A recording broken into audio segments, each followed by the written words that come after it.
안녕하세요. 제인과의 복수 채널을 청취하고 계신 여러분께 인사드립니다. 제 이름은 미자이고 올해 69세입니다. 머리카락은 거의 다 휘어졌고 허리도 굽었으며 이도 많이 빠졌지만 기억력만큼은 아직도 거울처럼 맑습니다. 저는 울산 시골에서 혼자 살고 있고 아들 승호가 제 인생의 유일한 자랑거리입니다. 저는 늘 아들만 잘 키워서 공부시키고 결혼까지 시키면 노후를 편안히 보낼 수 있을 거라 생각했습니다. 하지만 하늘은 저를 가만두지 않았고 바로 그 아들이 오늘 밤 저를 잠 못 이루게 했습니다. 모든 일은 여느 때와 다름없는 아침에 시작됐습니다. 저는 일찍 일어나 내장죽을 끓이고 따뜻한 차를 우려내며 매주 하던 대로 휴대폰으로 계좌를 확인했습니다. 그런데 그 평소의 확인이 제 심장을 죄는 일이 될 줄은 몰랐습니다. 계좌 잔고가 고작 230만 원만 남아 있었습니다. 눈을 비비고 다시 확인해도 틀림없었습니다. 지난주보다 거의 1,000만 원이 부족했습니다. 저는 깜짝 놀라 생각할 겨를도 없이 은행 콜센터에 전화를 걸었습니다. 상담원이 거래 내역을 확인하더니 이렇게 말했습니다. 고객님, 지난 3일간 중국에서 연속으로 4번의 현금 인출과 해외 결제가 있었습니다. 저는 그 자리에서 얼어붙었습니다. 저는 한 번도 해외에 나가본 적이 없는데 어떻게 중국에서 돈이 거의 다 빠져나간 걸까요? 저는 손을 떨며 전화를 끊었습니다. 그러다 문득 3개월 전 승호가 고향에 내려왔던 일이 생각났습니다. 그날 승호는 건강보험료를 낸다며 제게 ATM 카드를 달라고 했고 나중에 돌려주겠다고 했지만 그 뒤로 아무 말도 없었습니다. 아이고, 제가 정말 어리석었습니다. 저는 제 아들을 믿었습니다. 심장과 간까지 다 맡길 만큼 믿었습니다. 저는 곧바로 승호에게 전화를 걸었습니다. 한 번 받지 않았습니다. 2번 또 받지 않았습니다. 그래서 며느리 혜린에게 전화를 걸었습니다. 6번째 벨이 울릴 때쯤 겨우 받았습니다. 저는 다급하게 물었습니다. 혜린아, 승호 어디 있니? 혹시 엄마 카드 내가 갖고 있니? 혜린이는 몇 초간 침묵하다가 어색하게 웃으며 말했습니다. 네, 오빠가 출장 비행기표 산다고 잠깐 빌렸는데 곧 돌려드릴 거예요. 그 말투를 듣고 저는 뭔가 숨기고 있다는 걸 알았습니다. 혜린이가 그렇게 빙빙 돌려 말하는 걸 처음 봤습니다. 큰일이 터질 것 같은 예감이 들었습니다. 저는 전화를 끊고 처음으로 은행 앱에서 상세 거래 내역을 확인해 봤습니다. 최근 3일간 중국어로 적힌 호텔, 식당, 광저우와 베이징의 쇼핑몰에서 연속 결제 내역이 있었습니다. 저는 그저 눈물만 삼켰습니다. 아무도 저에게 알리지 않았습니다. 아무도 제 의견을 묻지 않았습니다. 분명히 그 돈은 제가 10년 넘게 모은 돈이고 마지막 밭을 팔아 노후를 대비해 둔 돈이었습니다. 그런데 그들은 아무렇지 않게 가져가 버렸습니다. 저는 참으며 다시 은행에 전화해 ATM 카드 즉시 정지해 주세요 라고 단호하게 말했습니다. 상담원이 몇 번이나 확인하자 저는 또박또박 정지, 카드, 즉시 라고 반복했습니다. 그날 밤 저는 한숨도 자지 못했습니다. 불을 밝힌 채 천장을 바라보며 가슴이 찢어지는 것 같았습니다. 저는 한 번도 배신당한 적이 없었는데 내 친아들이 그런 짓을 했습니다. 새벽녘, 저는 출입국 경찰서에 근무하는 옛 친구에게 전화를 걸어 사정을 설명했습니다. 그 친구가 확인해 주었습니다. 미자 씨, 아드님 승호 씨가 부인과 혜린성을 가진 2사람과 함께 4일 전에 출국했습니다. 말씀하신 그곳으로 여행 갔네요. 모든 것이 확실해졌습니다. 처가 식구들까지 데리고 여행을 가서 제 돈을 쓴 것입니다. 그 순간 제 마음은 산산조각이 났지만 가만히 있을 수 없다는 걸 알았습니다. 저는 엄마이지 움직이는 지갑이 아닙니다. 다음 날 아침, 저는 세수도 안 하고 밥도 먹지 않고 지난 참한 우련의 마당을 바라보았습니다. 마음속에 폭풍이 이는 듯 했습니다. 저는 한 걸음 한 걸음 신중히 생각했습니다. 가난한 엄마는 착할 수 있지만 배신당하면 상처 입은 호랑이처럼 무엇이든 할 수 있습니다. 저는 조용히 손자 하준이에게 전화를 걸었습니다. 다행히 전화를 받았습니다. 저는 아무렇지 않은 척 물었습니다. 하준아, 어디 있니? 착하게 잘 있니? 하준이가 신나게 대답했습니다. 할머니, 저 지금 외국이에요. 엄마 아빠가 외할머니 외할아버지랑 놀러 왔다고 했어요. 근데 너무 추워요. 저는 말문이 막혔습니다. 다시 물었습니다. 누구랑 같이 있니? 하준이는 천진하게 아빠, 엄마, 외할머니, 외할아버지요. 어제는 큰 호텔에서 잤고 오늘은 맛있는 뷔페 먹었어요. 라고 대답했습니다. 이쯤 되니 더 이상 확인할 필요도 없었습니다. 모든 것이 분명해졌습니다. 제 아들뿐만 아니라 며느리 가족까지 4명이 제 피 같은 돈으로 해외에서 호화롭게 즐기고 있었습니다. 저는 손이 떨려 전화를 끊었습니다. 부끄럽고 분하고 저 자신이 그들을 그렇게 믿었다는 것이 믿기지 않았습니다. 30분도 안 되어 며느리가 다시 전화를 걸어왔습니다. 목소리가 평소와 달리 지나치게 상냥하고 공손했습니다. 어머니, 건강하시죠? 저희가 급하게 나가느라 미리 말씀 못 드렸어요. 너무 죄송해요. 저는 단 한마디만 물었습니다. 너희들, 외할머니 외할아버지까지 데려가서 누구 돈으로 간 거니? 며느리는 조용해졌고 휴대폰이 고장 난 줄 알 정도로 침묵했습니다. 잠시 후 겨우 작게 말했습니다. 네, 어머니 돈을 잠깐 빌렸어요. 돌아가면 꼭 갚을게요. 저는 비웃으며 말했습니다. 내 돈이 샘물인가, 절 돈인가, 대답도 듣지 않고 즉시 사진을 보내라고 요구했습니다. 안 보내면 출입국 경찰에 신고하겠다고 했습니다. 1분 후 사진이 도착했습니다. 온 가족이 환하게 웃으며 고급 뷔페를 먹고 있고 손자는 큰 아이스크림을 들고 있으며 아들은 장인 장모를 껴안고 주인공처럼 보였습니다. 저는 눈물이 핑 돌았습니다. 조용히 즐거운 시간 보내라. 내 카드는 이미 정지했다. 는 메시지만 남겼습니다. 3분이 지나도 아무도 답이 없었습니다. 저는 그저 휴대폰 화면을 바라보며 기적을 기다렸습니다. 하지만 사과 대신 돌아온 것은 침묵뿐이었습니다. 점심이 가까워질 무렵 낯선 번호로 전화가 걸려왔습니다. 저는 전화를 받았습니다. 여보세요. 엄마 뭐 하고 있어? 갑자기 엄마가 카드를 막아버리면 엄마 우리 어디에 갇혀 있는지 알아?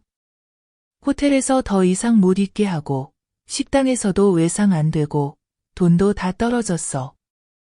승호, 내 아들. 처음으로 내가 이렇게 화내는 목소리를 들었다. 사과도 안 하고 잘못을 인정하지도 않고 그저 내가 돈을 끊었다고 소리만 질렀다. 나는 한 글자 한 글자 또박또박 말했다. 엄마가 막을 권리가 있어. 엄마 돈이야. 아무도 쓰게 허락 안 해. 그가 소리쳤다. 엄마 때문에 우리 해외에서 망신당하고 있어요. 나는 담담하게 말했다. 너희 체면이 중요하지. 그럼 엄마는 카드 지키는 게냐? 전화기 너머로 조용해졌다. 나는 덧붙였다. 엄마가 너를 30년 넘게 키웠어. 늙어서 자식한테 속아서 엄마 돈으로 처가 식구들까지 데려가서 즐기라고 키운 거 아니야. 그가 이를 악물며 말했다. 나중에 돌아가면 설명할게요. 나는 크게 소리쳤다. 내가 죽어서 못 받게 될 줄 알고? 1시간 뒤 며느리가 문자를 보냈다. 어머니, 저희가 잘못했어요. 손자를 생각해서 카드 다시 열어주세요. 바로 돌아갈게요. 나는 그 문자를 보며 한심함만 느꼈다. 그들은 잘못해서 후회하는 게 아니라 돈이 떨어져서 후회하는 거다. 나는 답장하지 않았다. 나는 자리에서 일어나 옷을 갈아입고 세수를 했다. 거울 속에는 흰머리에 눈이 벌겋게 충혈된 노파가 있었지만 눈빛은 그 어느 때보다 차가웠다. 나는 스스로에게 말했다. 이제 시작이야. 이 미자는 절대 용서하지 않아. 나는 맹세한다. 그날 내가 마음이 약해져서 카드를 다시 열어줬다면 지금쯤 그들은 중국에서 명품 쇼핑에 당첨된 사람처럼 웃으며 놀고 있을 거고 나는 고향에서 라면 먹으며 약값이나 세고 있었겠지. 하지만 아니다. 내 마음은 이미 바닥났다. 용서의 마지막 한 방울은 아들이 나에게 망신 준다고 했을 때 떨어졌다. 나는 걷는 ATM이 아니다. 다음 날 아침, 나는 은행에 다시 전화해서 보조 신용카드까지 완전히 막아달라고 요청했다. 그 카드는 내가 혹시 아플 때 급하게 쓸 일이 생기면 쓰라고 아들 이름으로 만들어졌던 것이다. 그전에는 엄마가 믿으니까 엄마 대신 보관만 해, 급한 일 아니면 쓰지 마 라고 말했었다. 지금 생각하면 내 입을 후려치고 싶다. 나는 국제항공사에도 전화해서 예약자 행세를 하며 중국에서 돌아오는 항공편 정보를 물었다. 직원은 혜린 승호 혜린, 처가 부모, 아내, 내 아들, 일행이 편도표만 샀다고 알려줬다. 나는 의자에 몸을 기대고 한숨을 쉬었다. 그들은 일찍 돌아올 생각이 없었다. 출장도 아니고 급한 일도 아니었다. 놀러 간 거고 오래 놀 생각이었다. 내 돈으로. 그때 전화가 울렸다. 며느리였다. 나는 받지 않았다. 다시 전화가 왔다. 이번에는 받았고 아무 말 없이 있었다. 그녀의 목소리는 떨렸다. 어머니, 호텔에서 더 이상 못 있게 해요. 저희 돈 한 푼도 없어요. 카드 다시 열어주세요. 부탁드려요. 나는 계속 침묵했다. 어머니, 하준이 배고파요. 아침부터 울고 있어요. 저희 지금 공원에 있어요. 비도 오는데, 어머니. 나는 크게 숨을 들이마시고 말했다. 너 매일 엄마가 먹는 밥상이 뭔지 기억해? 식은 밥에 삶은 달걀이야. 그때 너는 비린내 난다고 제대로 좀 해달라고 했지. 그녀가 흐느꼈다. 어머니, 제가 잘못했어요. 그래, 잘못했으면 결과를 감당해. 하준이는 내가 직접 데리러 갈 거야. 이제 너는 그 애에 대한 권리가 없어. 그녀가 소리쳤다. 어머니가 제 아이를 뺏을 권리는 없어요. 나는 또박또박 말했다. 내가 이 사기판에서 그 애를 지킬 수 있는 유일한 사람이야. 그날 오후, 나는 중국에 있는 지인에게 부탁해서 받은 사진을 받았다. 공원 벤치에 온 가족이 웅크리고 누워 있었다. 내 아들은 호텔 가운을 걸치고 전봇대의 등을 기대 눈을 감고 있었다. 며느리는 바로 옆에 앉아 손자를 품에 안고 얼굴이 초췌했다. 처가 부모는 땅바닥에 수건을 깔고 누워 있었고 주변에는 빵 몇 개와 반쯤 남은 우유 팩이 있었다. 나는 내 손자 하준이의 얼굴을 확대해서 봤다. 5살이 된 그 아이의 눈에는 원래 어른들의 계략에 더럽혀지지 않았어야 할 순수함이 남아 있었다. 나는 사진을 들고 울지 않았다. 그저 손을 꽉 쥐어 손톱이 손바닥에 박혀 피가 날 때까지 힘을 줬다. 그날 밤 아들이 다시 전화를 했다. 이번에는 소리치지 않았다. 그는 울었다. 아이처럼 흐느꼈다. 엄마, 한 번만 용서해줘. 제발 아내랑 처가 부모가 길바닥에서 자지 않게 해줘. 나는 물었다. 그럼 나는? 내가 내 방 앞에서 잤던 거 기억 안 나? 내가 갑자기 도시로 갔을 때 방이 지저분해서 불편하다며 나를 로비에서 한참 기다리게 했던 거 기억 안 나? 그는 침묵했다. 나는 말했다. 나는 복수하는 게 아니야. 너희에게 교훈을 주는 거야. 돈은 다시 벌 수 있지만 신뢰는 한 번 잃으면 끝이야. 그리고 전화를 끊었다. 그날 밤 나는 급하게 광저우행 비행기 표를 샀다. 나는 늙었지만 아직 죽지 않았다. 그리고 더 이상 내 손자를 그 더러운 곳에 내버려 두지 않을 것이다. 다음 날 아침 10시에 광저우에 도착했다. 긴 비행 끝에 몸은 지쳤지만 마음은 불타올랐다. 아무에게도 내가 간다는 사실을 알리지 않았다. 나는 그들이 더 이상 기댈 곳이 없을 때 어떤 얼굴을 하고 있는지 직접 보고 싶었다. 나는 작은 여행 가방 하나에 헌 옷 몇 벌, 심장약 약간, 현금 조금, 그리고 은행 서류와 명세서, 그들이 내 돈으로 여행한 사진이 들어있는 서류철을 챙겼다. 나는 고소할 생각은 없지만 증거가 필요했다. 내가 하는 말 한마디 한마디가 결정타가 되게 하려고. 공항에서 택시를 타고 시내 공원으로 갔다. 그들은 호텔에서 쫓겨나 노숙자처럼 임시 거주 중이었다. 택시가 공원 입구에 멈추자 멀리서 그들이 보였다. 벤치 한쪽, 나무 그늘 아래, 어수선한 짐더미 옆에 내 아들이 서 있었다.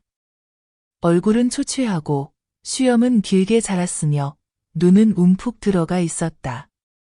며느리는 시멘트 바닥에 주저앉아 손자를 꼭 안고 있었다. 아이는 엄마 무릎에 머리를 얹고 잠들었고 입술은 바짝 말라 있었다.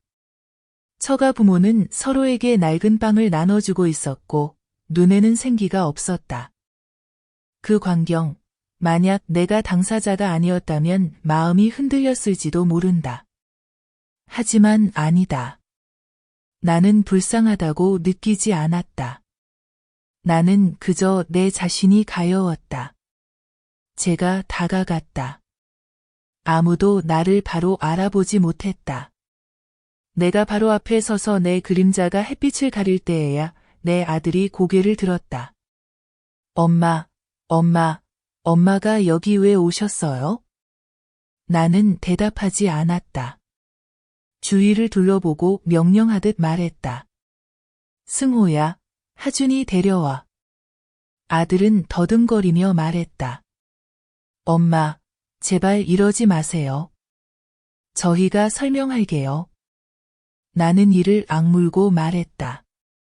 나는 여기서 이야기 들으러 온 게 아니야. 나는 내 손주 데려가러 왔다. 며느리가 벌떡 일어나 아이 앞을 막아섰다. 어머니는 얘를 저한테서 뗄 수 없어요. 나는 며느리의 눈을 똑바로 바라보며 말했다. 내가 얘를 낳았을 때 병원비 누가 냈는지 기억나? 누가 분유사고, 기저귀 샀는지? 넌 그동안 스파 가고 속눈썹 연장하러 다녔지? 며느리는 말문이 막혔다. 나는 아들을 바라보며 말했다. 승호야, 내가 말해봐. 그 계좌의 돈, 누구 거야? 아들은 고개를 숙이고 아무 말도 하지 않았다. 잠시 후에야 조용히 말했다. 엄마 거예요. 나는 고개를 끄덕이고 한 사람씩 손가락질했다. 엄마 돈이야. 그런데 너희들은 온 가족 데리고 여행 다녔지. 엄마는 집에서 남은 밥 먹고 유통기한 지난 약 먹으면서 아무도 아무 말 하지 않았다. 찬바람만 쌩 불었다. 나는 몸을 숙여 하준이를 품에 안았다. 아이가 눈을 뜨고 나를 보더니 외쳤다. 외할머니. 외할머니 오셨다. 나는 아이의 머리를 쓰다듬으며 다정하게 말했다. 외할머니가 데리러 왔어. 여기는 더럽고 춥고 내게 좋지 않아. 아이는 아무것도 모르는 듯 고개를 끄덕였다. 내 아들이 내 손을 붙잡았다. 엄마, 제발 얘 데려가지 마세요. 저희에게 한 번만 기회를 주세요. 나는 손을 뿌리쳤다. 기회는 엄마가 카드 맡길 때 이미 줬어. 이제 엄마가 줄 수 있는 건 딱 하나야. 빈손으로 돌아가든가, 다 잃든가. 장모와 장인은 일어나 다가왔다. 이보세요. 너무 하시는 거 아니에요? 아들 돈도 며느리 돈이에요. 나는 그들을 처음으로 똑바로 바라보며 말했다. 내 아들이 번 돈, 대학 들어갈 때부터 내가 지원했어요. 결혼 비용도 내가 빌렸어요.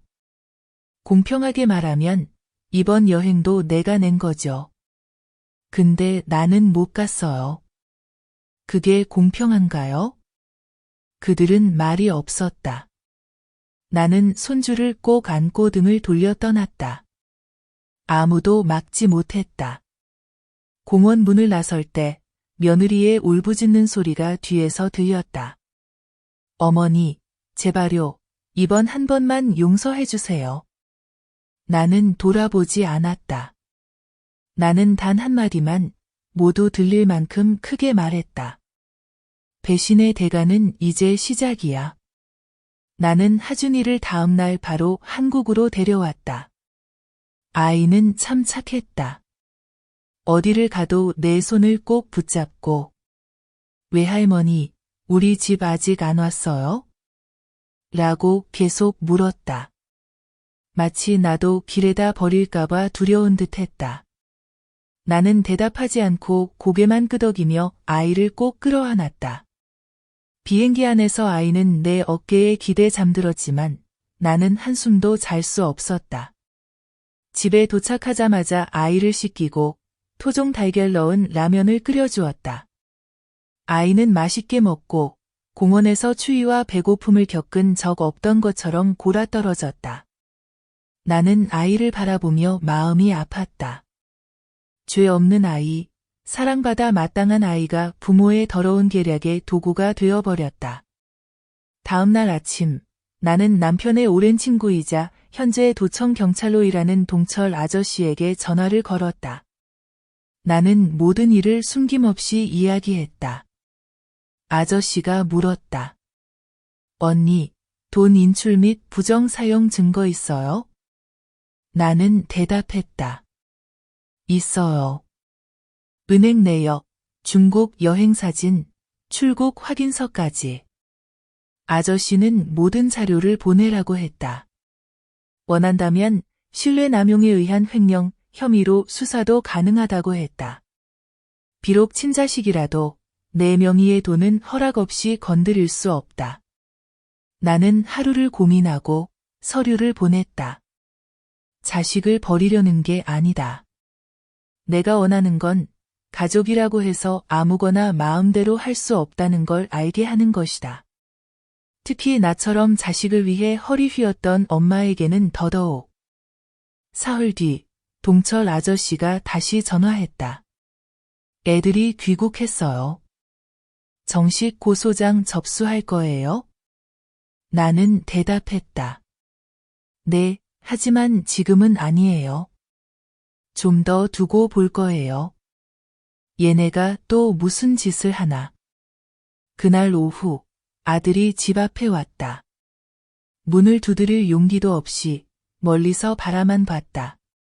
나는 밖에 나가 마루에 앉아 따뜻한 차를 들고 있었다. 아들은 고개를 숙이고 물었다. 엄마, 정말 서류 보냈어요? 나는 고개를 끄덕였다. 아무 말도 하지 않았다. 아들은 한숨을 쉬었다. 엄마가 이렇게까지 할 줄은 몰랐어요. 나는 찻잔을 내려놓고 아들의 눈을 똑바로 바라보았다.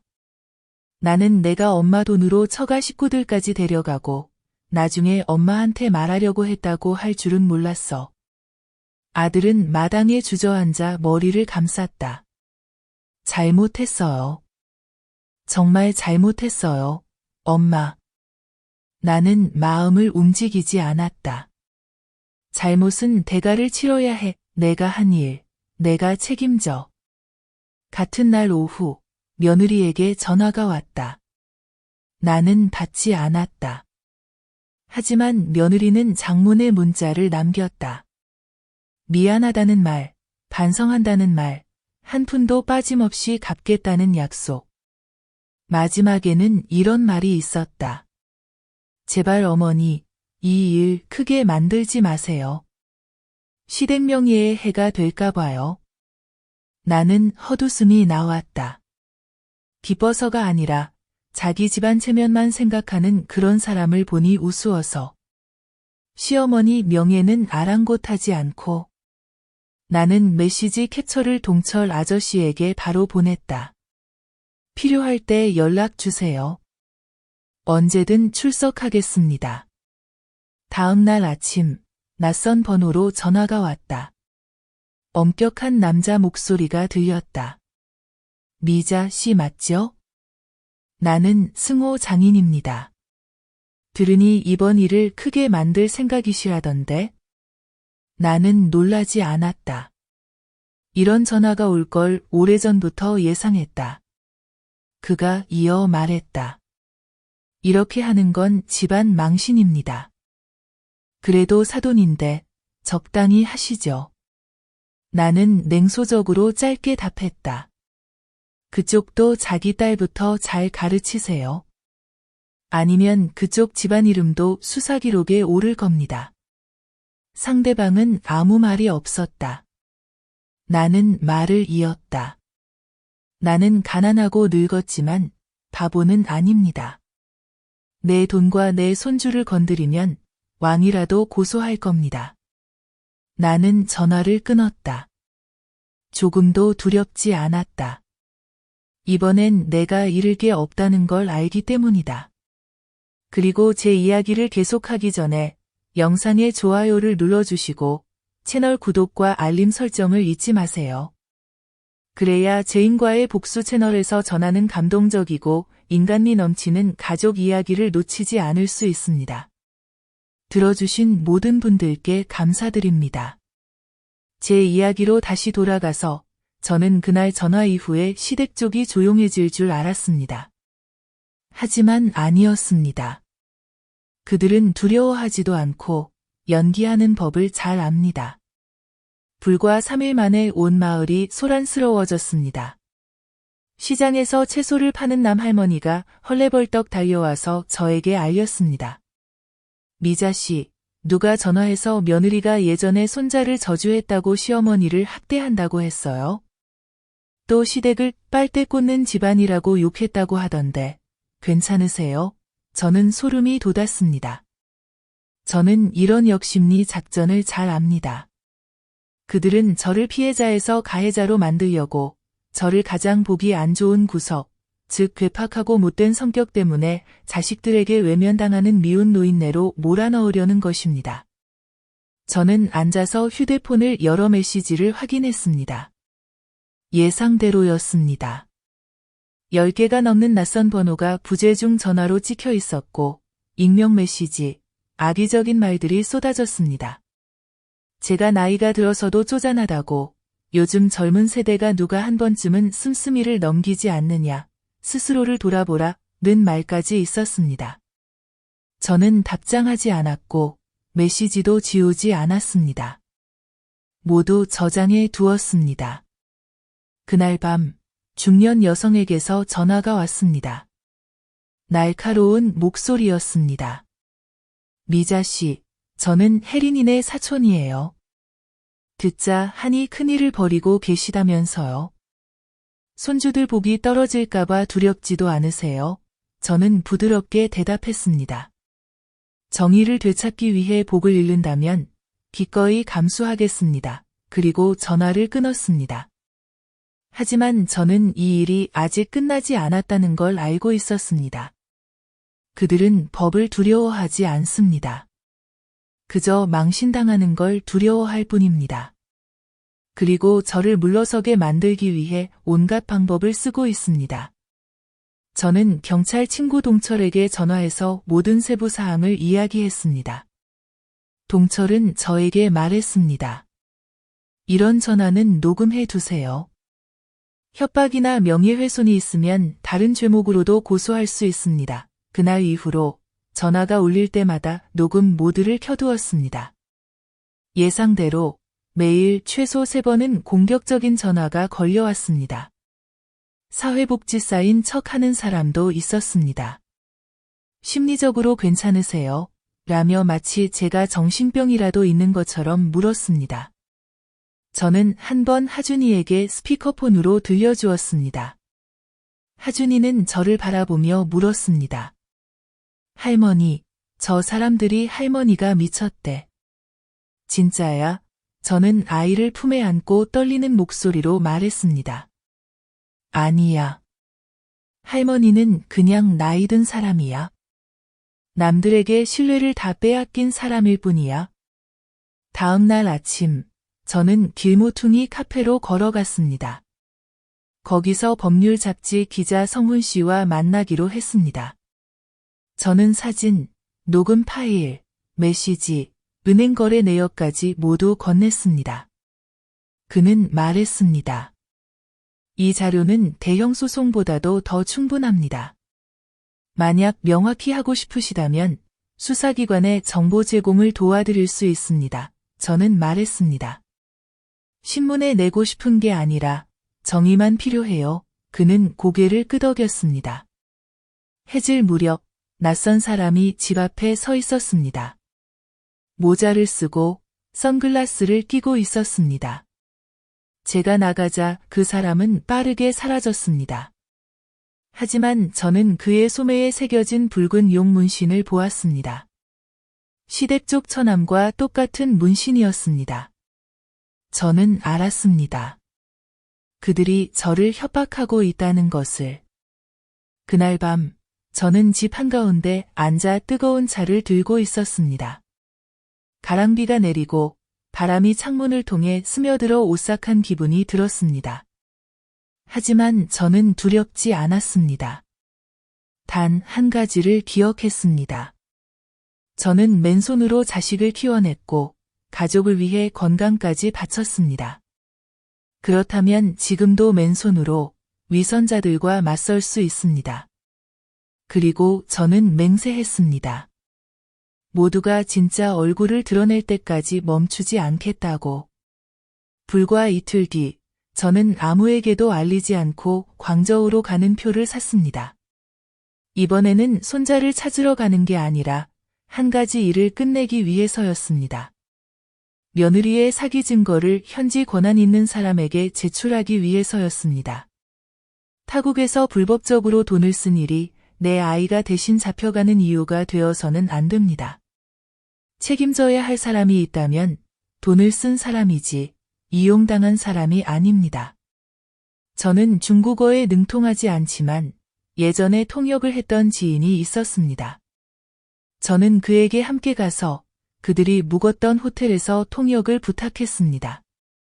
현장에 도착해 거래 내역서, 거래 사진, 출입국 여권 사본 등 모든 자료를 제출했습니다. 호텔 직원은 확인해 주었습니다. 맞아요. 그 손님들이 여기 머물렀고 카드 결제 거부로 잔금을 치르지 않아 문제가 있었습니다. 저는 보고서를 남기고 자산을 점유당한 피해자로서 서명하고 필요시 정보 제공을 요청했습니다. 모든 일을 마치고 지난번 그들을 만났던 공원으로 나갔습니다. 저는 멀리서 지켜볼 뿐 말을 걸 생각은 없었습니다. 그들을 직접 보고 현재의 모습을 확인하며 스스로에게 다짐했습니다. 절대 마음이 약해지지 말자. 제 아들은 손자를 유모차에 태우고 초췌한 모습이었습니다. 며느리는 땅바닥에 주저앉아 창백한 얼굴이었습니다. 시댁 어른들은 마른 빵을 나누어 주고 있었고 마치 궁핍한 장터 같았습니다. 제 손자는 빈 음료수 캔을 가지고 혼자 놀고 있었습니다. 저는 뒤돌아섰습니다. 귀국 후 중국에서 받은 모든 자료를 동철에게 전달했습니다. 그는 바로 전화를 걸어왔습니다. 미자 씨, 이 증거는 신뢰 남용죄뿐 아니라 해외에서 실명 아닌 계좌로 송금한 외환관리법 위반까지 적용 가능합니다. 형사처벌도 가능합니다. 저는 망설임 없이 고개를 끄덕였습니다. 그날 밤 누군가 집 초인종을 눌렀습니다. 문을 열자 제 아들이었습니다. 어깨가 축 처지고 두 눈은 벌겋게 충혈되어 있었습니다. 손에는 오래된 무거운 가방이 들려 있었습니다. 엄마, 나왔어. 저는 아무런 반응도 하지 않았습니다. 나 이제 아무것도 없어. 아내는 떠났고 장인 장모는 다른 지방으로 도망갔어. 엄마, 제발 나 좀 받아줘. 저는 그를 바라보며 조용히 말했습니다. 너, 엄마가 내 방 밖에서 갇혀 있었던 거 알지? 그는 고개를 숙였습니다. 기억나, 그날 밤, 엄마는 내 방 앞에서 2시간이나 앉아 있었어. 세게 두드릴 용기도 없었지. 엄마가 내가 깰까봐 걱정했어. 엄마가 뭐라고 했는지 기억나니? 엄마가 말했잖아. 내가 일 끝나면 엄마 들어갈게. 하지만 너는 문을 열지 않았지. 나는 고개를 끄덕이고 손으로 뒤를 가리켰어. 뒤뜰의 대나무 평상은 아직 그대로야. 들어가고 싶으면 들어가. 하지만 기억해, 거긴 더 이상 내 집이 아니야. 이젠 내 집이고 하준이의 집이야. 그 애가 울었어. 처음으로 승호가 어린애처럼 우는 걸 봤어. 한밤중에 나는 바스락거리는 소리에 잠이 깼어. 현관에 나가보니 그 애가 돗자리를 펴고 웅크리고 누워 있었어. 나는 그 애를 깨우지 않았어. 그저 한참을 바라보다가 속으로 조용히 말했지. 엄마가 내가 다시 시작하는 걸 막지는 않아. 하지만 내가 사람이 뭔지 알 때까지는 문을 열어주지 않을 거야. 다음 날 아침, 나는 흰죽을 끓이고 달걀장 조림 하나 깨고 고구마 순을 데쳤어. 평소처럼 양을 맞춰서 했지만 아무도 부르지 않았어. 나는 그 애가 아직 자존심이 남아있는지 보고 싶었어. 7시가 되어 현관에 나가보니 승호는 여전히 거기 누워 있었고 손에는 낡은 배낭을 안고 이슬에 몸을 떨고 있었어. 나는 깨우지 않았어. 나는 죽 그릇을 그 애 옆 나무 의자에 놓고 들어왔어. 10분 뒤 숟가락이 그릇에 닿는 소리가 들렸어. 그 애는 조용히 죽을 먹었어. 한 숟가락, 한 숟가락 씹으며 온갖 쓰라림을 삼키는 듯했어. 나는 부엌에서 뒤돌아보지 않았지만 그 애가 내 등 뒤에서 말했다는 걸 들었어. 엄마, 내가 한 푼 한 푼 다 갚을게. 약속해. 나는 돌아서서 똑바로 봤어. 필요 없어. 엄마는 돈 필요 없다.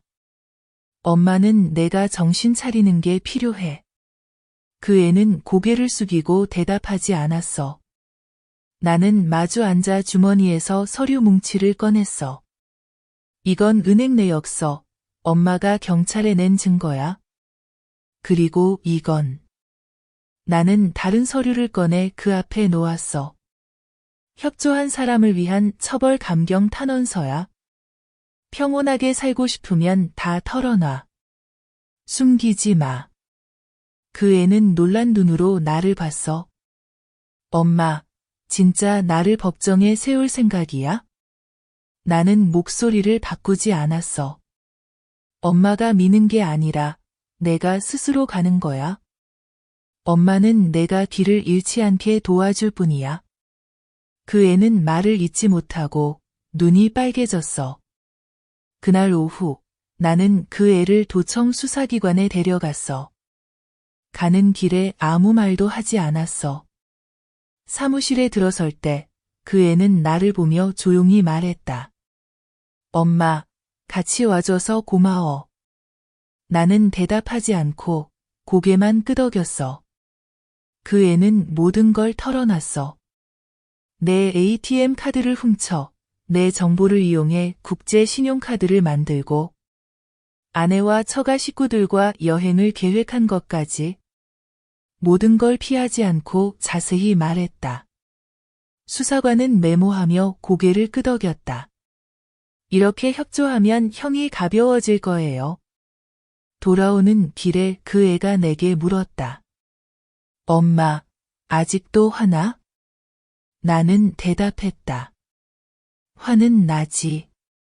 하지만 엄마는 내가 사람답게 살길 바란다. 그날 밤 며느리에게서 문자가 왔다. 어머니, 제가 잘못했어요.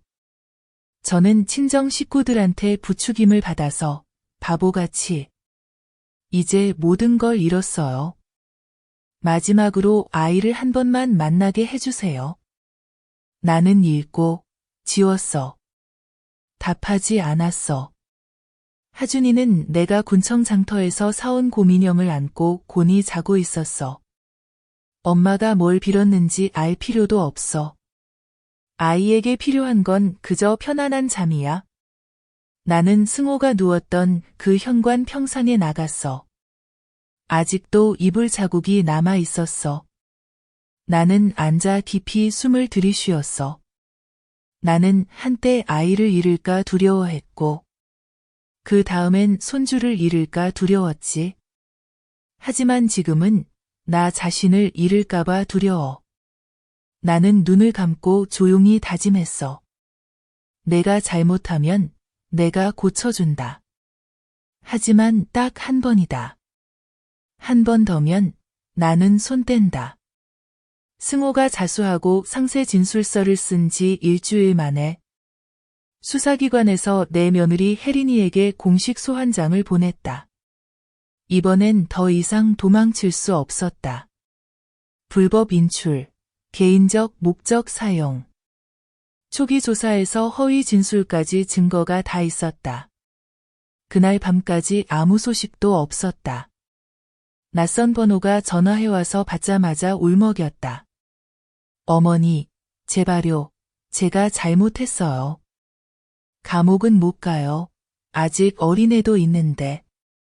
제발 저 좀 살려주세요. 나는 침묵을 지켰다.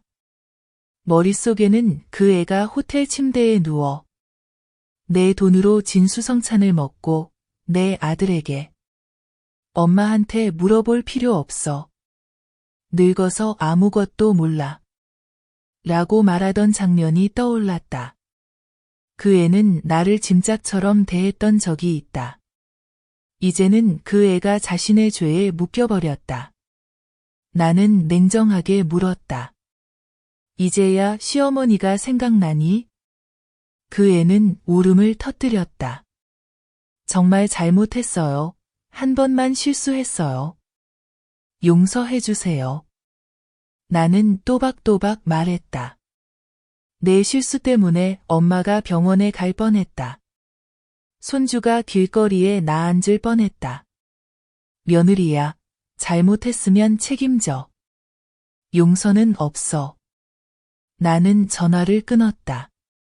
다음 날 아침, 혜린이는 도청 경찰서에 소환됐다. 혼자 갔다. 승호는 분명히 말했다. 나는 국제 인출에 관여하지 않았다. 아내가 모든 카드를 관리했고 사용도 결정했다. 나는 그 애가 자신을 지키는 걸 알았다. 하지만 두 사람이 옳고 그름을 분명히 할 마지막 기회이기도 했다. 그날 오후 며느리 쪽 변호사가 나에게 전화를 걸어 화해를 제안했다. 미자 어머니, 고소 취하해 주시면 피해 금액을 전액 환불하고 공개 사과문도 드리겠습니다. 나는 바로 거절하지 않았다. 나는 물었다. 누구 돈으로 환불하나요? 처가 쪽 돈입니까? 아니면 제 입막음용으로 임시로 빌린 돈입니까? 변호사는 침묵했다. 나는 말을 이었다. 나는 고소 취하 안 합니다. 법대로 하겠습니다. 법원이 형을 가볍게 하면 협조 덕분이겠죠. 아니면 그대로 받으세요. 이젠 돈으로 화해할 생각 마세요. 나는 전화를 끊었다. 내가 이렇게 냉정하게 말한 건 처음이었다. 하지만 나를 이렇게까지 몰아붙인 적도 없었다. 다음 날 나는 밭에 나가 채소를 땄다. 승호가 따라와서 바구니를 들었다. 가는 내내 아무 말도 하지 않았다. 내가 앉아 모닝글로리를 다듬기 시작하자 그제야 말했다. 엄마, 나 정말 다시 시작하고 싶어. 나는 그를 보지 않고 물었다. 그럼 내 아내는 어쩔 건데? 그 애는 멈칫했다. 그리고 말했다. 이제 내 아내 아니야. 나는 손을 멈추고 그 애의 눈을 똑바로 바라봤다. 뭐라고? 그 애는 고개를 끄덕였다. 이혼 서류 냈어. 도망치려고 한 게 아니야. 함께 사는 사람이 남의 돈만 쓰고 남을 끌어들이기만 한다면 결국엔 같이 망하는 거니까. 나는 한참을 바라봤다. 처음으로 그 애의 눈에서 거짓이 사라진 걸 봤다. 제가 말했습니다. 엄마는 내가 선택하라고 강요하지 않는다. 하지만 엄마는 내가 이해하길 바란다. 명예를 지키는 것이 돈을 지키는 것보다 훨씬 어렵단다. 그 애는 고개를 숙였다. 그날 밤 저는 그 애가 처마 밑에 혼자 앉아 이혼 서류를 중얼거리며 읽는 소리를 들었습니다. 목소리가 떨렸지만 또렷했습니다. 그 애는 한 글자도 틀리지 않고 지우지도 않고 한 글자씩 써내려갔습니다. 저는 남편에게 향을 하나 피우고 조용히 말했습니다.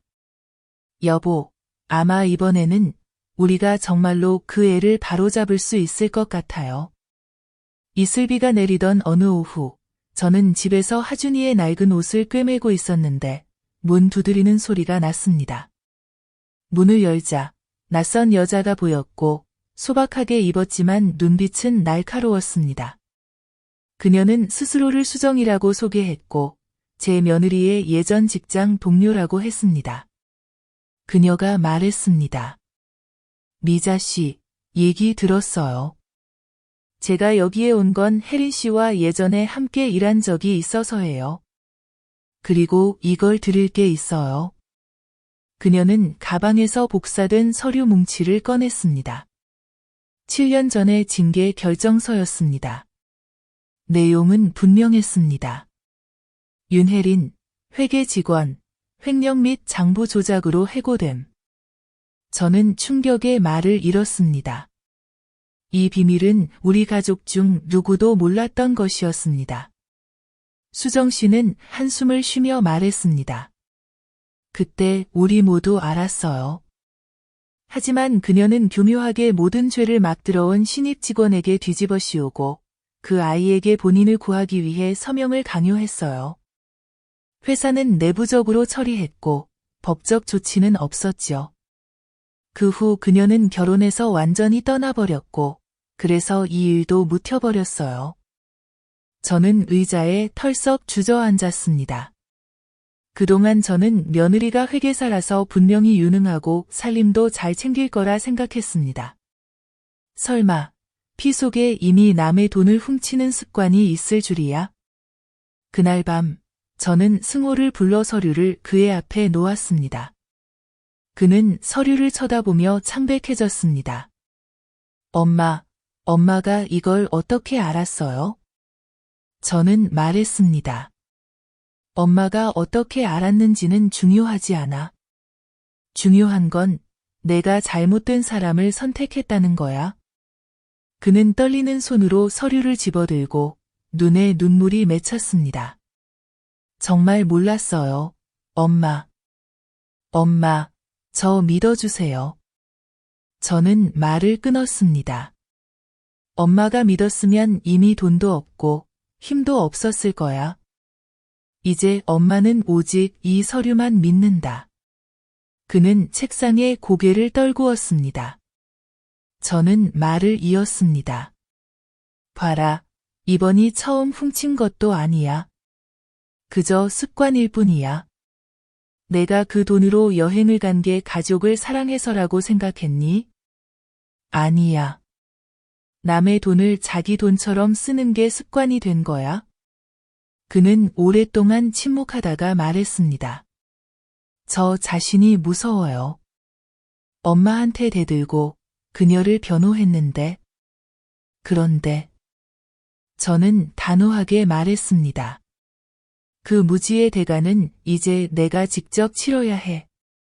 엄마는 더 이상 대신해주지 않아. 그날 밤 그는 혼자 처마 밑에 앉아 서류를 한 장 한 장 다시 읽었습니다. 눈이 깊게 꺼져 있었습니다. 저는 문틈으로 그가 종이를 구기다가 다시 펴는 모습을 보았습니다. 빗방울 소리 속에서 그가 속삭이는 소리를 들었습니다. 엄마, 마지막 기회만 주세요. 다시는 엄마를 실망시키지 않을게요. 저는 대답하지 않았습니다.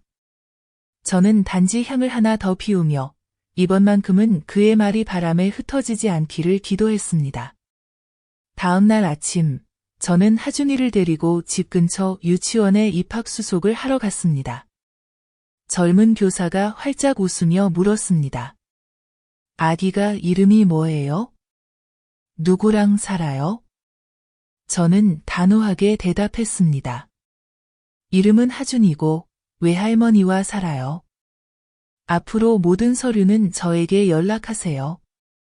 저는 이미 임시보호자 증명서와 동사무소의 확인서를 준비해 두었습니다. 승호도 따라왔지만 뒤에서 조용히 서 있었습니다. 그는 한마디도 하지 못했습니다. 첫 등원 날, 하준이는 낯설어하며 제 소매를 꼭 잡고 있었습니다. 저는 몸을 굽혀 달랬습니다. 외할머니가 바로 밖에 있을 거야. 아무 데도 안 가. 가서 친구들이랑 놀아. 끝나면 외할머니가 데리러 올게. 하준이는 조용히 고개를 끄덕이고 교실로 들어갔습니다. 저는 문 밖에서 그가 블록 놀이를 하며 웃는 모습을 보고 마음이 한결 가벼워졌습니다. 하지만 평화는 오래가지 않았습니다. 그날 오후 제가 하준이를 데리러 갔을 때 며느리가 학교 정문 앞에 서 있는 것을 보았습니다. 그녀는 꽃무늬 원피스를 입고 머리는 헝클어져 있었으며 눈은 놀람과 분노가 섞여 있었습니다. 저를 보자마자 그녀는 달려와 하준의 손을 잡으려 했습니다. 아가, 엄마랑 가자. 저는 바로 앞을 막으며 차갑게 말했습니다. 당신은 권리가 없어. 그녀는 소리쳤습니다. 내가 친엄마야. 누가 나를 막을 수 있어? 저는 주머니에서 서류를 꺼내 그녀 앞에 내밀었습니다. 이건 내 보호자 증명서야. 공식 도장이 있어. 당신이 무단으로 데려가면 바로 경찰에 신고할 거야. 그녀는 얼굴이 창백해졌지만 그래도 애써 말했습니다. 엄마가 이렇게 하면 내 아이를 빼앗는 거야. 저는 똑바로 쳐다보며 말했습니다. 빼앗는다고? 당신은 아이를 공원에 굶겨두고 아이 양육비로 놀러 다녔지. 누가 빼앗았는지 따지자면 바로 당신이 아이의 어린 시절을 빼앗은 거야. 지나가던 사람들이 멈춰서서 수군거렸습니다. 며느리는 입술을 깨물고 눈물을 글썽이다가 뒤돌아 떠났습니다. 하준이는 어리둥절해하며 물었습니다. 외할머니, 왜 엄마가 가버렸어요? 저는 허리를 굽혀 머리를 쓰다듬었습니다. 내 엄마는 좋은 엄마가 되는 법을 배워야 해. 다 배우고 나서야 너를 만날 수 있어. 하준이는 다 이해하지 못했지만 고개를 끄덕이며 제 손을 더 꼭 잡았습니다. 그날 밤 저는 손주 옆에 누워 그의 고른 숨소리를 들었습니다. 저는 지난 세월 먹을 것, 입을 것 다 아끼며 오직 아들이 잘 자라고 평온한 가정을 이루길 바랐던 시간을 떠올렸습니다. 그런데 이제는 손주 앞에 서서 그를 지켜야 했습니다. 바로 그의 엄마로부터요. 저는 어둠 속에서 조용히 속삭였습니다. 차라리 악인 소리를 듣는 게 낫지. 거짓 속에서 내가 자라게 할 순 없어. 비바람이 몰아치던 어느 밤, 하준이를 재운 뒤 문 두드리는 소리가 거세게 들렸습니다. 손전등을 들고 나가니 떨고 있는 그림자가 처마 밑에 서 있었습니다. 승호였습니다. 온몸이 젖었고 머리는 헝클어져 있었으며 눈은 빨갛게 부어 있었습니다. 그는 떨리는 목소리로 말했습니다. 엄마, 집에 좀 들어가게 해주세요. 잠깐만요. 저는 문을 막아서며 말했습니다. 여긴 나와 내 손주의 집이야. 배신자를 위한 피난처가 아니야. 그는 무릎을 꿇고 목이 메인 채 말했습니다. 엄마, 나 이제 다 잃었어요. 회사에서 정직당했고 돈 이체 문제로 조사 중이에요. 아내도 떠났어요. 이제 아무것도 없어요. 엄마, 제발 쫓아내지 마세요. 빗줄기가 그의 등을 때렸고 물이 줄줄 흘렀습니다. 저는 가슴이 아팠지만 그가 저에게 소리치던 말을 떠올렸습니다. 엄마 때문에 우리가 망신당했잖아요. 그 수치심을 저는 잊지 않았습니다. 저는 한숨을 쉬었습니다. 넌 이제 다 컸어. 책임을 져야 해. 엄마는 더 이상 내 짐을 대신 져줄 힘이 없어. 아이가 울었다. 엄마, 미안해요. 제가 바보고 비겁해요. 한 번만 더 기회를 주세요. 나는 낡은 담요를 들고 와서 마루에 내려놓았다. 잊고 싶으면 처마 밑에 서 있어라. 이 집 문은 안 연다. 내가 진짜로 다시 시작할 때만 집에 들어올 수 있다. 아이는 고개를 숙이고 떨면서 담요를 집어들고 처마 밑에 웅크리고 누웠다. 나는 등을 돌리고 눈물을 흘렸지만 아이에게 보이지 않게 했다. 다음 날 아침 문을 열었더니 아이가 그 자리에 앉아 있었다. 온몸이 젖고 차가웠으며 눈은 퀭했다. 옆에는 급히 쓴 삐뚤빼뚤한 글씨의 종이가 있었다. 엄마, 미안해요. 다시 시작할게요. 이걸로 시작합니다. 그 옆엔 자필로 쓴 서약서가 있었다. 모든 잘못을 인정하고 수사기관에 협조하겠다는 약속이었다. 나는 읽으면서 마음이 아프면서도 한편으론 가벼워졌다. 그날 오후 아이 회사에서 임시 정직 결정을 내렸다는 소식을 들었다. 상사는 협조하지 않으면 기소될 것이라고 했다.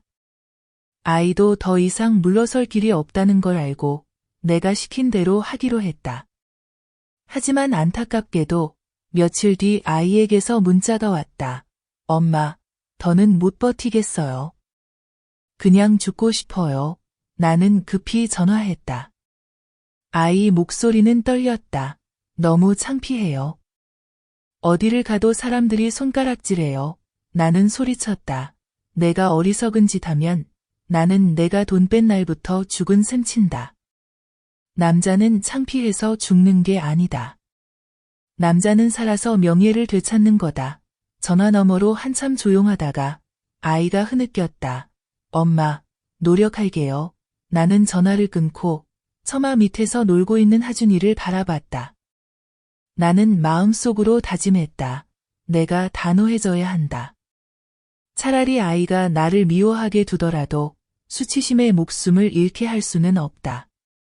어느 더운 점심, 빨래를 널고 있는데 전화가 울렸다. 군청 경찰이었다. 엄한 목소리로 말했다. 미자 씨, 실종 신고가 들어왔습니다. 유서가 남겨져 있는데 그 안에 미자 씨 이름이 언급되어 있습니다. 나는 손발이 후들거려 전화기를 떨어뜨릴 뻔했다. 누가 유서를 남겼나요? 내가 물었다. 윤혜린, 며느리입니다. 나는 의자에 털썩 주저앉았다. 귀가 멍멍했다. 여러 번 며느리가 울면서 용서를 빌던 기억이 떠올랐다. 설마 이제 자살을 선택하고 내 이름까지 끌어들이는 건가? 그날 오후 경찰이 유서 복사본을 가져왔다. 떨리는 글씨에 잉크가 번져 있었다. 제가 잘못했습니다. 하지만 시어머니는 절대 용서하지 않았어요. 살아도 소용없어요. 아들과 제 아이에게 미안해요. 모두 시어머니 때문이에요. 나는 읽으면서 피가 끓었다. 모든 죄를 내 탓으로 돌려 나를 보이지 않는 가해자로 만들려는 속셈이었다. 그날 밤 경찰은 아직 시신을 찾지 못했고 다리에서 뛰어내리거나 약을 먹는 걸 본 목격자도 없다고 했다. 나는 안도의 숨을 내쉬며 이 모든 게 연극일지도 모른다고 의심했다. 이틀 뒤 시외버스 매표원이 나에게 전화를 걸었다. 미자 씨, 며느리분이 인천종합버스터미널에서 먼 지방으로 가는 표를 샀어요. 전화로 크게 얘기하더라고요. 얼핏 들었습니다. 나는 급히 차를 타고 터미널로 갔다. 정말이었다. 그녀는 줄에서 밀치며 서 있었고 손엔 캐리어를 들고 있었다. 얼굴은 초췌했지만 절망한 사람보다는 도망치는 사람 같았다. 나는 다가가 바로 앞을 가로막았다. 그녀는 놀라서 얼굴이 하얗게 질렸다. 나는 말했다. 죽은 건 못 봤고 오래 사는 것만 보겠네. 누구한테 연기할 셈이야? 그녀는 중얼거렸다. 저 무서워서 다 잊고 싶었어요. 나는 단호하게 말했다. 내가 도망치면 내 손자는 어떻게 살라고? 승호는 누가 일으켜? 쓰레기만 남기고 도망치겠다는 거냐?